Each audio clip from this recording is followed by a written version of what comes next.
They said he was too small to matter. They said his philosophy was poetry dressed up as fighting. They said the day would come when someone real, someone with size, weight, institutional backing, and decades of tradition behind them would step forward and prove that Bruce Lee was a myth built on camera angles and careful choreography. That day came, more than once, and every single time the same thing happened. The person who stepped forward to prove the myth wrong became the next piece of evidence that the myth was true. But there is one story, one specific, one undocumented, one almost completely buried, that explains not just who Bruce Lee was as a fighter, but why 50 years after his death, the entire world still cannot stop talking about him. It starts not in a dojo, not in a film studio, not in a tournament ring. It starts on a boat in the South China Sea in 1959, and it ends with a question that Bruce Lee spent the rest of his life answering. Here is what most people don't know about Bruce Lee. Before the films, before the philosophy, before the demonstrations that made world champions shake their heads and say things like, "I've never seen anything like that." Before all of it, Bruce Lee was an 18-year-old kid on a passenger ship heading from Hong Kong to San Francisco with the equivalent of $100 in his pocket and no guarantee that anything was waiting for him on the other side. The year was 1959. He was leaving Hong Kong not because opportunity was calling him to America, though it was. He was leaving because Hong Kong had become genuinely dangerous for him. Not dangerous in the abstract way that youth can make a place dangerous. Dangerous in the specific way. The way where specific people with specific grievances are looking for you in specific neighborhoods, and the people who care about you are suggesting with increasing urgency that a change of geography might be wise. Bruce Lee had been fighting, not in dojos, not in tournaments, in the streets of Kowloon, in the rooftop confrontations that were endemic to Hong Kong's gang culture in the late 1950s, in the escalating series of brawls that had followed him through his teenage years with the persistence of something looking for an outcome. He was Wing Chun trained, had studied under Ip Man himself, one of the most respected martial arts lineages in the world. He was fast, technically advanced for his age, and possessed of a competitive fire that was not entirely under control. He was also getting into too many fights. His father made the decision. San Francisco, a ship's passage, a one-way ticket to a different kind of future. Bruce Lee boarded the SS President Wilson in April of 1959. He had no idea that the most important fight of his young life was going to happen before the ship reached American waters. The SS President Wilson was a passenger liner operating the Pacific route, Hong Kong to San Francisco, with stops at Yokohama and Honolulu. It carried a mixed passenger manifest, businessmen, emigrants, students, families making various kinds of transitions across the largest ocean in the world. It also carried, on this particular crossing, a problem.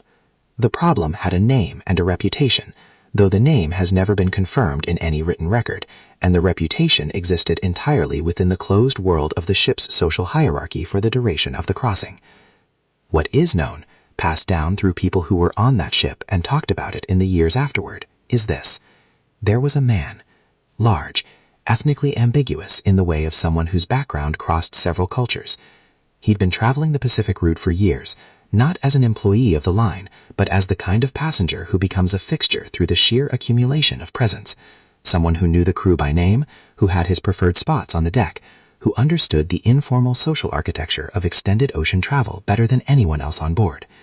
He was also, by multiple accounts, systematically intimidating other passengers. Not violently, not in ways that would attract official attention, in the way that men with certain kinds of physical confidence and social intelligence do it, through the management of space, through comments calibrated to land precisely below the threshold of reportable offense, through the establishment of an informal dominance that made certain corridors feel like his corridors, certain areas of the deck feel like his area. He particularly targeted young male passengers, young men traveling alone who didn't know anyone on the ship and didn't have the social infrastructure to push back, like Bruce Lee. It happened on the third day out of Hong Kong. Bruce Lee was on the upper deck in the late afternoon, doing what he often did, practicing, running through his Wing Chun forms in the open air, working the chain punches, working the footwork, using the wide deck space and the clean Pacific air as his training ground. The man appeared, stood watching, not politely, the way that people sometimes stop and watch when they encounter something unusual and are genuinely curious, with the quality of attention that is less observation and more assessment, the attention of someone calculating. He watched for perhaps a minute. Then he said something. The exact words are not on record. What is, through the account of a third passenger, an older Chinese businessman named Mr. Fong, who witnessed the encounter from a deck chair 30 feet away, is the spirit of it. He told Bruce Lee that his kung fu was children's play. He told him that what he was doing looked impressive to people who didn't know what real fighting looked like. He told him that if he ever found himself in a situation where the kung fu had to work against someone who knew what they were doing, he was going to find out the hard way what the difference was between training and reality. He said all of this with the specific tone of someone who considers himself to be offering useful information. Then he walked away. Bruce Lee watched him go. Mr. Fong, from his deck chair, watched Bruce Lee watching the man walk away. He said later that what he saw on that 18-year-old's face was not anger. It was something he'd seen only a few times in his life. The absolute stillness of a person deciding something. What happened in the next 4 days on the SS President Wilson established something about Bruce Lee that would define every confrontation he ever had for the rest of his life. He didn't react immediately. He trained. Every morning before the other passengers were awake, on the lower deck near the bow, where the wind came hardest and the spray from the ocean made the surface unpredictable underfoot, Bruce Lee practiced. He practiced the things he knew, and he thought about the gaps in them. He thought about what the man on the upper deck had said, not the contempt in it, which was irrelevant to him, but the substance of the challenge underneath the contempt. What does real fighting look like when the other person knows what they're doing? He'd been in street fights. He'd been in rooftop brawls. He trained under one of the great masters of his generation. But there was a difference he was starting to understand between fighting people who didn't know what they were doing and fighting people who did. And the man on the upper deck, whatever else he was, whatever else his character contained, moved like someone who had been in real situations. The way he held himself, the way he occupied space, the weight distribution that fighters develop over years of genuine training and that non-fighters never quite achieve regardless of how much they work out. He was not a nothing, which meant the confrontation that was coming, and Bruce Lee understood, with the certainty of 18 years of instinct, that a confrontation was coming, needed to be different from anything he'd done before. He trained for 4 days. He thought for 4 days. And on the 7th day of the crossing, the man on the upper deck made his next move. Part 5. The public move. It was at dinner. The ship's dining room. Formal enough. White tablecloths, assigned seating, the social ritual of the Pacific crossing playing out in the way it always did, with the hierarchies of the first few days hardening gradually into something more settled. Bruce Lee was seated at a table with 4 other passengers, 2 students, an older couple. The man came to the table. He didn't have a seat there. He had his own table. He came anyway, stood at the edge of the table, put his hands on the back of the empty chair, and delivered, in front of 5 witnesses and within earshot of 3 adjacent tables, a performance. He talked about martial arts. He talked about the difference between Chinese martial arts specifically and what he referred to as real combat training. He made his case with the fluency of someone who'd made it before, not incoherently, not without genuine knowledge, but with the particular skew of a man whose knowledge had been arranged to serve a conclusion he'd already reached.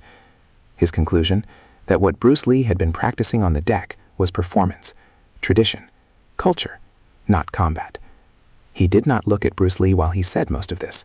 He looked at the other passengers at the table, which was, the witnesses agreed later, the cruelest part. He was not talking to Bruce Lee. He was talking about Bruce Lee, using the audience to deliver the message, making the humiliation something witnessed rather than something private. Bruce Lee let him finish. Every word. Did not move, did not interrupt, did not change his expression. Then, when the man was done, when he'd made his case fully, and the table was silent, and the adjacent tables were silent, Bruce Lee looked up at him and said, "Would you like to finish this conversation somewhere more appropriate?" A pause. The man smiled. "Name the place." "After dinner," Bruce Lee said. "Cargo deck. You know where it is." Then he picked up his fork and continued eating. The cargo deck of the SS President Wilson was below the waterline. Not entirely, not in the way of a submarine, but the access hatch came out at a level where the ocean was close enough to hear clearly through the hull. Steel floor, steel walls, the smell of salt water and engine oil, and the particular metallic coldness of a space that existed for function, not for people. No windows, no audience, or almost no audience. Mr. Fong was there. He'd followed at a careful distance, not because he planned to intervene, he was very clear about this in later accounts, but because he'd watched the dinner and he'd watched Bruce Lee for 4 days on this ship, and he had the feeling that something worth witnessing was about to happen. He found a position near a large cargo container, partially concealed, where he could see without being seen. The man arrived first. He'd changed. Different shoes, clothes that moved better, a quiet preparation that confirmed what Bruce Lee had suspected. He knew what he was doing. Bruce Lee arrived 2 minutes later. He had not changed. Same clothes from dinner. Same quality of stillness he'd carried through the entire exchange. The dinner, the 4 days of waiting, the moment he'd issued the invitation. They faced each other in the cargo deck of a ship crossing the Pacific Ocean. No crowd, no cameras, no institutional framework of any kind. Just 2 people and the question between them. The man rolled his neck. "You sure about this?" he said. Bruce Lee looked at him. "I've been sure since the deck," he said. The man was trained. This is the part of the story that matters most and gets lost most easily. He was not an amateur, not a bully whose physical confidence outran his actual capability. He trained, in what system is not known, but the training was real and the years were real, and what they'd produced in his body was real. He came in fast. Lead hand jab, quick, probing, the opening move of someone who knew how to open, followed immediately by a level change, a drop in elevation that telegraphed a takedown attempt, trying to get under Bruce Lee's center of gravity and use the momentum of the ship to his advantage. It was a smart combination for the environment, against someone who was going to be where they started when the combination arrived. Bruce Lee was not where he started. He'd moved on the jab, not back, sideways, a lateral shift that took him off the takedown's line before the level change began. His right hand moved at the same time, a straight punch that wasn't a counter because it arrived before the takedown fully committed. It arrived in the half-second gap between the jab and the level change, in the space where the combination had an internal pause, the breath between techniques. It hit. Clean. The man's head snapped back. He recovered. He was good enough to recover. But the ship shifted under him in the same half-second. A small roll, barely noticeable to someone with both feet planted. To someone already off balance from a strike to the head, it was the additional degree that turned recovery into stumble. He went to one knee on a steel floor, in the cargo deck of a ship in the middle of the Pacific Ocean. He put his hand down to catch himself. Looked up. Bruce Lee was standing 4 feet away. Not advancing, not posturing, just standing, watching, giving the man the space to make a decision. 3 seconds had passed since the jab. 3 seconds. The man stayed down for 4 seconds, not because he couldn't get up, because he was thinking. You could see it happening, the calculation running behind his eyes, the assessment of what had just occurred and what it meant, and what the options were from where he currently was. One knee on cold steel, hand braced against the floor, head still carrying the reverb of a strike that had arrived before he'd finished launching his own technique. He was processing the speed, not the pain. The pain was manageable, the kind of impact a trained body absorbs and files away for later. He was processing the timeline, trying to reconstruct what had happened in those 3 seconds, and finding that the reconstruction kept coming out wrong. Because the sequence as he remembered it, jab, level change, takedown, was a sequence that should have given him the initiative. He'd thrown first, he'd committed first, he'd moved first, and somehow he was on the floor. The ship rolled slightly beneath them both. The hull absorbed the sound of the ocean. Somewhere above them, passengers were finishing their dinners, and the crew was moving through their routines, and the Pacific was doing what the Pacific does, enormous, indifferent, continuing. Down here, it was just the 2 of them, and the question of what happened next. The man looked up at Bruce Lee. Bruce Lee looked back, still 4 feet away, still not advancing, still with that quality of complete, unhurried presence that he'd carried through the entire evening, through the dinner, through the walk down to the cargo deck, through the 3 seconds that had just rearranged the architecture of this confrontation. The man made his decision. He stood up. He was smarter the second time. This is important.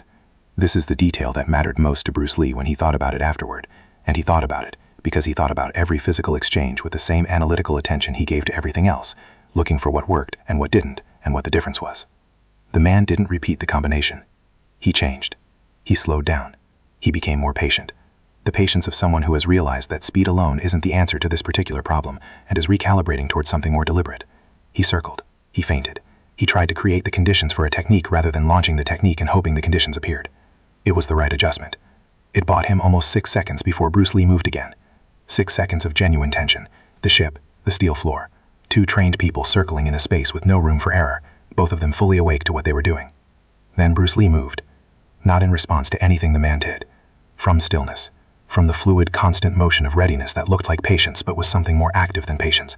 From that state, he simply moved. Forward and to the left simultaneously. Inside the man's circling, closing the distance before the circle could become leverage. 2 techniques. The first, a low kick to the man's lead shin. Not hard enough to break. Hard enough to make the leg question itself. To introduce a half second of uncertainty into the weight distribution on that side. The second, in the same half second that the kick created, a palm strike to the chest. Not the force of a full commitment, the force of a precise measurement. Exactly enough to move a person backward. Exactly enough to change their relationship with their own balance. Exactly enough. The man went back.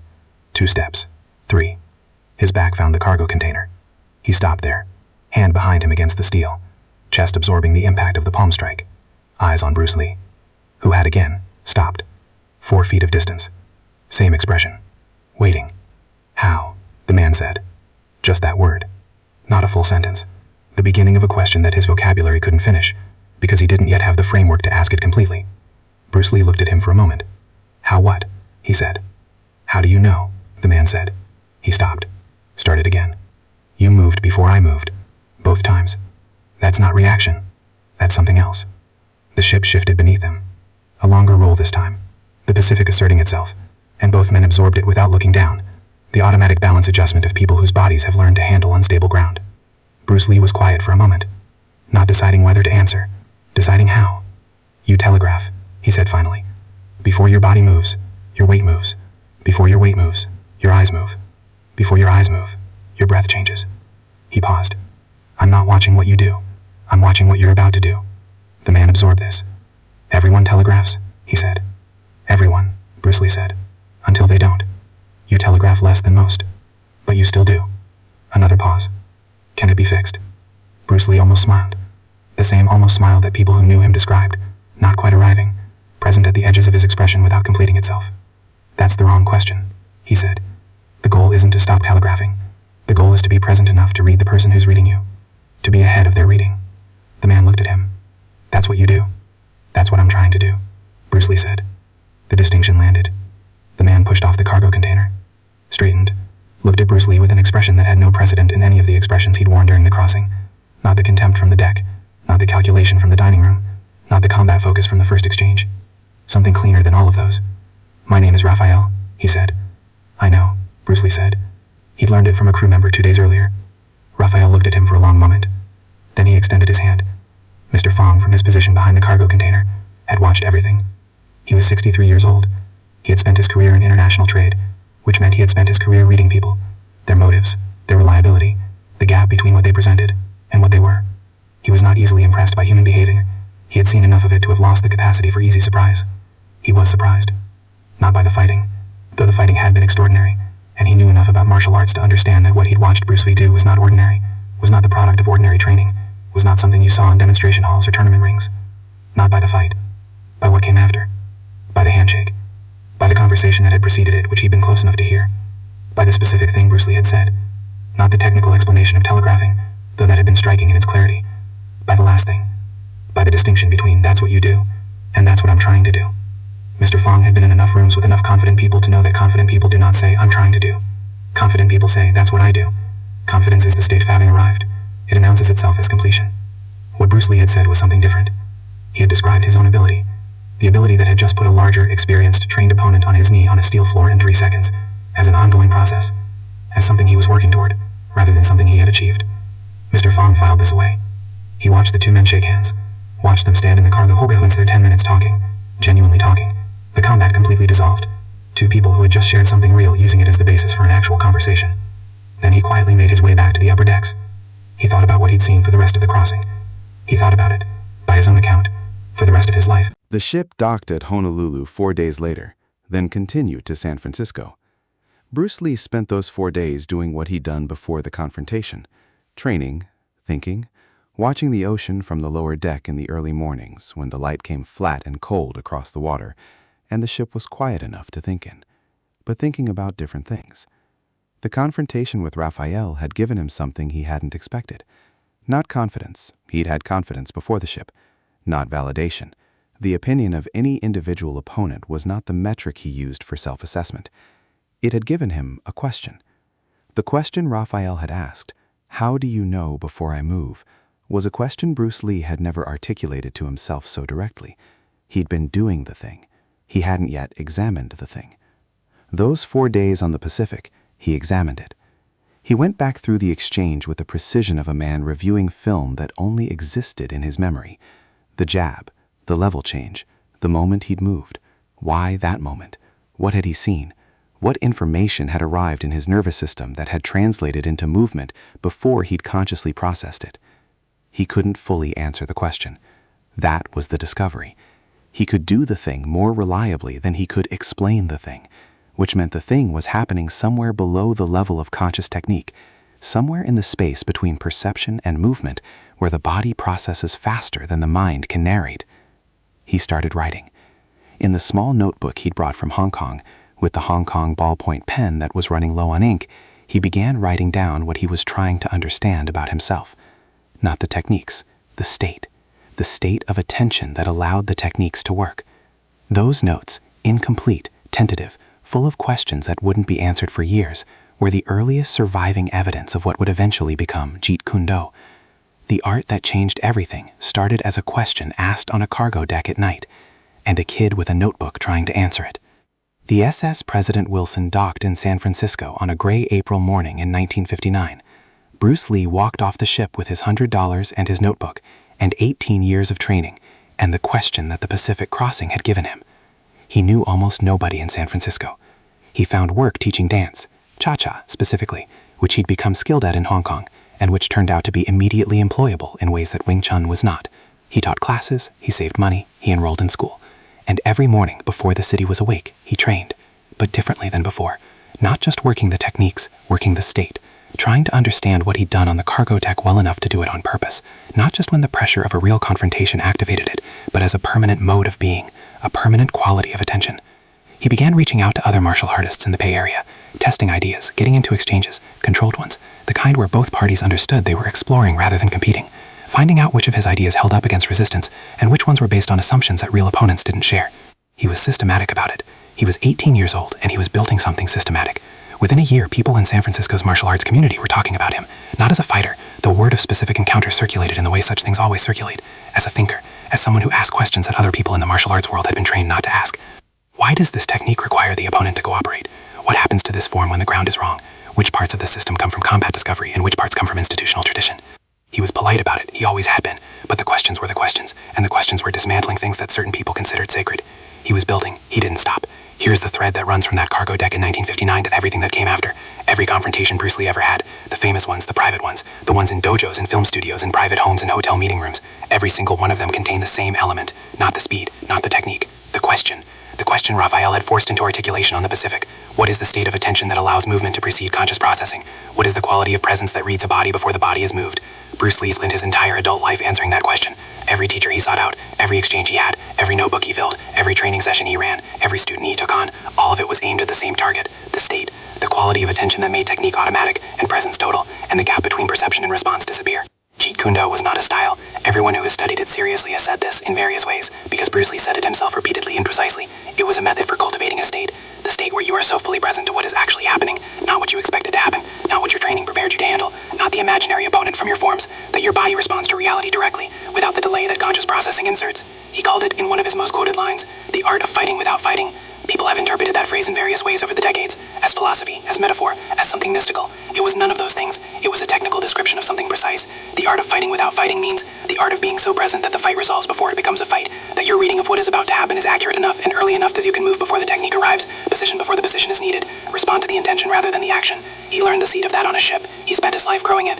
Bruce Lee died on July 20th, 1973. He was 32 years old. He left behind 4 completed films, 1 unfinished, a body of writing, published and unpublished, that fills multiple volumes, a lineage of students, some famous and some completely unknown, who carry pieces of what he built in their own practice, and a question. Not his question, the question he'd been trying to answer. That was his. That belonged to the practice and the journey and the life. The question he left behind for the world was different. It was the question that his existence posed to every system, every tradition, every established structure of how things are supposed to work. What if the map is not the territory? What if the style you've trained, whatever it is, however ancient and however legitimate, is a map of fights that someone else had, against opponents you will never meet, in conditions you will never encounter? What if the map is beautiful, and the map is real, and the map tells you nothing about the specific territory of the specific fight you're actually in? That question, asked first on a cargo deck at 18, refined through 14 years of extraordinary discipline and thought and practice, was the thing that made him dangerous, not the speed. The speed was a product of the answer. The question was the source, and the question is still alive in every martial arts school that asks, does this actually work, instead of, is this traditional? The question is alive in every coach who teaches athletes to read the game rather than execute the plan. The question is alive in every person who has looked at the system they're inside, the career, the relationship, the set of beliefs they inherited rather than chose, and asked, is this the map, or is this the territory? Am I following this because it's real, or because someone told me it was real before I could ask? Bruce Lee's legacy is not the kicks, it's the question. In 1959, an 18-year-old kid with $100 in a notebook walked off a ship in San Francisco. He had just done something in a cargo hold that he couldn't fully explain, and instead of moving on, instead of filing it as a victory and continuing, he spent 4 days on the Pacific Ocean trying to understand it. That's the story, not the fight. The 4 days after, the willingness to win and then ask why, to succeed and then interrogate the success, to have the answer and still want to understand it more deeply than the answer alone could provide. Most people stop at the win. He never stopped. Not at 18 on a ship, not at 32 when his heart stopped and the world went quiet. The question kept going. It's still going. Every person who watches his films and feels something they can't name. Every fighter who reads his words and finds that the words describe a thing they felt but never articulated. Every ordinary human being who encounters his philosophy and recognizes, with the specific recognition that comes from meeting something true, that this is pointing in something real. The question kept going, because genuine questions don't stop when the person asking them stops. They find new mouths. They find new minds. They keep moving through the world looking for the next person who is awake enough to hold them. Be that person. Absorb what is useful. Discard what is not. Add what is uniquely your own. Bruce Lee.